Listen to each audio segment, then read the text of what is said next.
Breaking news to mga kababayan, huwag niyo munang skip ang video na to dahil umabot na nga po sa Task Force Alpha ang nagaganap na sunog sa Building 9, Aroma. Diyan po yan sa Road 10 Tondo, no? Ayon po iyan dito po sa Facebook page ni Mayor Isko kanina na i-share niya po, no. Itong tinatawag na Task Force Alpha mga kababayan ay mas mataas pa ito kaysa sa fifth alarm, no. At ito po ay talagang nangangailangan ng mas malawak at mas coordinated na interagency response.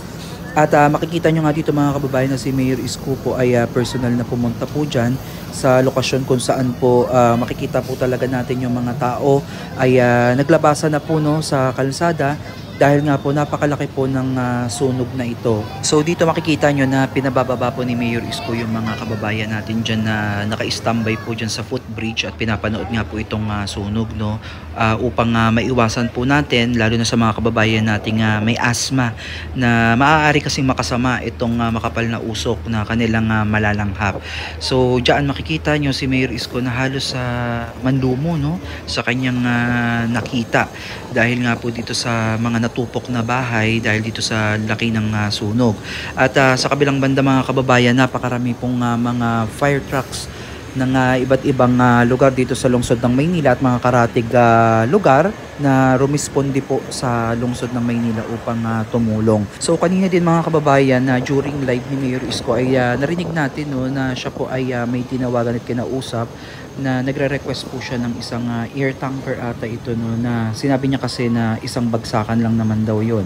So sa tingin ko ito ay isang air tanker kung saan ito po ay may dalang tubig o isang fire retardant na ginagamit po. Ito po ay isang chemical na pangkontra po sa apoy upang hindi na po lumakas pa o kumalat pa itong apoy dito, no. So makikita nyo dito mga kababayan na talagang si Mayor Isko ay may malasakit sa ating mga kababayan dahil andyan siya at tinitingnan niya yung sitwasyon at lahat ay ginagawa niya, no, para makatulong sa ating mga kababayan dyan, especially itong pag-contact sa mga ahensya na maaaring makatulong po. So tinawagan na din po ni Mayor Isko yung head or yung direktor ng ospital kung saan maaaring gamitin ito, no, kung sakaling may maitala po na mga nasaktan dito po sa nangyaring sunog dito po sa Tondo.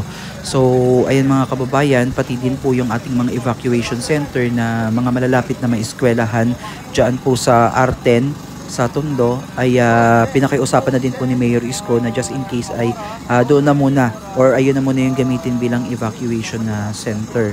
So ayan makikita natin na itong kanyang kinakausap ay pinapakilos niya na upang maayos na po agad yung mga lugar na pupuntahan ng ating mga kababayang naapektuhan po ng napakalaking sunog ngayong araw.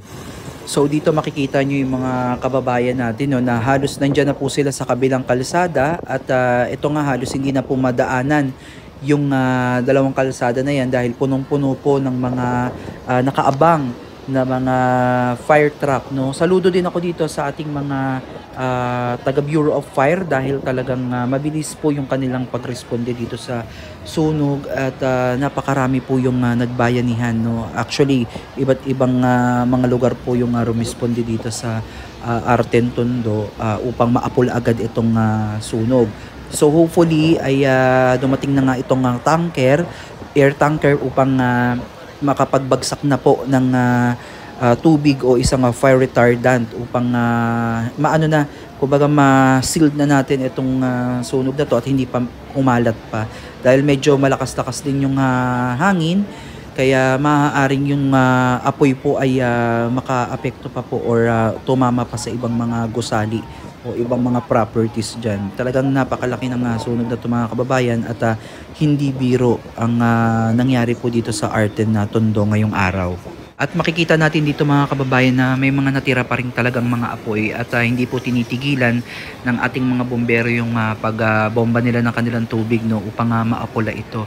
So ang hirap dito sa lugar na ito mga kababayan ay medyo masikip kasi yung daanan sa looban kaya hirap din po yung ating mga fireman na makapasok dun sa loob kaya sila po ay talagang dumadaan na po dito sa bubong at ang mahirap din dito syempre hindi din alam ng ating mga bombero dyan kung ano yung tibay ng bubong, no. Isa kasi sa risky dyan, baka mamaya sira na or luma na itong pamakuan ng mga bubong at baka gumuho pa ito o mahulog sila dun sa loob. So kahit anong pag-iingat, ayan yung isa sa mga challenges sa isang bombero na magresponde, lalo na pagdating ng sunog, no, yung mga dadaanan nila, yung mga obstruction. Kaya itong si Mayor Isko, pinapaluwag niya yung mga daanan, yung mga kalsada, ay tinatanggal niya lahat dyan ng mga illegal structure, yung mga obstruction sa kalsada, kasi ito po yung dahilan,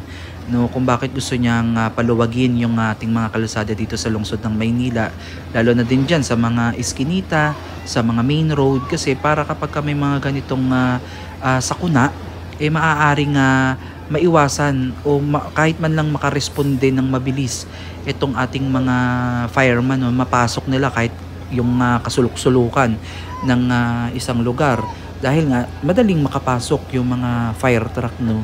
So sana naiintindihan na yung konsepto kung bakit ginagawa ni Mayor Isko yung pagpapatibag o pagwasak sa mga illegal structure sa kalsada o sa bangketa, kasi napakalaking bagay, mga kababayan, kung maluwag ang ating lugar, kung ganito may mga sakuna ay makakaresponde agad itong mga fireman natin, itong mga fire truck na mag-aapula sa mga apoy. So ito naman yung kuha natin sa nangyaring sunog din kamakailan. Dito din po yan sa Maynila, kung saan talagang tinupok din po itong kanilang lugar ng napakalaking sunog.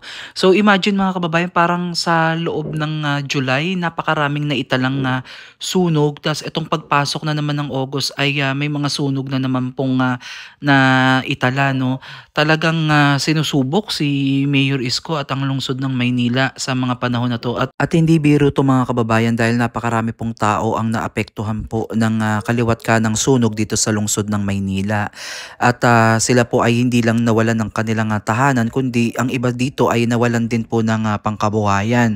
So napakahirap pong bumangon, no. Pero sa tulong po ng pamahalaang lungsod at ni Mayor Isko, ay kahit papaano ay nabigyan po sila ng pang-umpisa. So every time na may mga ganitong sakuna ay nakakatanggap po ng 15,000 yung mga kababayan nating naapektuhan po ng sunog, upang sila po ay may pambili man lang ng kanilang panibagong bubong, mga 2x2, yung mga ano natin dyan, no, pwedeng magamit na pangtayo ng simpleng bahay.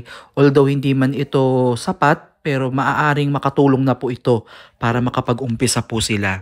So yung nakakatuwa lang dito kay Mayor Isko ay bumababa talaga siya, no, at talagang pinupuntahan niya talaga itong mga lugar na mga naapektuhan po ng mga sunog o kahit anong trahedya man yan, ay talagang siya mismo yung naka-front dito sa ating mga kababayan, na bagay na hindi ito nagagawa ng iba pang mga politiko na after nilang manalo ay wala na, no, hindi mo na mahahagilap, hindi mo na makikita, or hindi mo na makamayan. Pero itong si Mayor Isko ay abot kamay ng mamamayang Manileño dyan sa Maynila, dahil nga po personally siya po yung nag-aasikaso, siya po yung first hand sa lahat, no, na sa kanya po talaga yung puso ng malasakit at talagang pagmamahal sa kanyang nasasakupan, no, dahil usually yung mga nakikita natin during campaign period, yan dyan nyo lang makikita yung ibang mga politiko na kumakamay at nag-house to house. Pero itong si Mayor Isko, makikita ninyo sa oras ng kasiyahan, kalungkutan, at ganito nga na sitwasyon na may mga sakuna, ay talagang makikita nyo rin siya, no. Isang patotoo na hindi nagkamali yung mga batang Maynila na muli siyang ibalik bilang isang alkalde ng Maynila, at hopefully hindi na niya iwanan muna ang Manila, no, at tuloy-tuloy niyang baguhin itong ating lungsod at ibalik yung dating sigla at dangal. So regarding naman dito sa nangyaring sunog, mga kababayan, asahan na po natin na ang pamahalaang lungsod ay nakaantabay, naka-suporta po yan sa lahat po ng mangyayari po sa ating lungsod. At thankful din tayo, no, dahil Marami po nga mga donation din nung mga nakaraan yung dumating sa lungsod ng Maynila, which is maaaring magamit din po ito para sa paunang tulong dito po sa ating mga kababayang naapektuhan ng sunog. Kasi ngayong panahon na to, mas kinakailangan po nila yung basic necessities, no? Yung tinatawag nating tubig, pagkain, damit at matitirahan. So pansamantala muna yan sa mga evacuation center habang inaayos itong kanilang lugar kasi hindi agad-agad ito mababalikan at matitirahan dahil bukod dyan yung mga kuryente pang naapektuhan ng sunog na ito ay aayusin pa to, no? So medyo matagal-tagal siguro pero I hope dahil nga nandyan si Mayor Isko ay mapapabilis yung mga bagay na ganito at dahil nabibigyan agad ng atensyon at pansin. At alam naman natin na si Mayor Isko ay mabilis kumilos, no, at palaging handa sa mga solusyon. So ayan na lang muna yung update natin ngayong araw na ito mga kababayan dito po sa nangyaring sunog sa Arten, Tondo, Manila at update po natin ulit ang mga susunod na mga kaganapan kung ano na po ang nangyari dito sa area na ito. Muli maraming salamat at mag-ingat po kayo palagi at God bless po sa inyong lahat.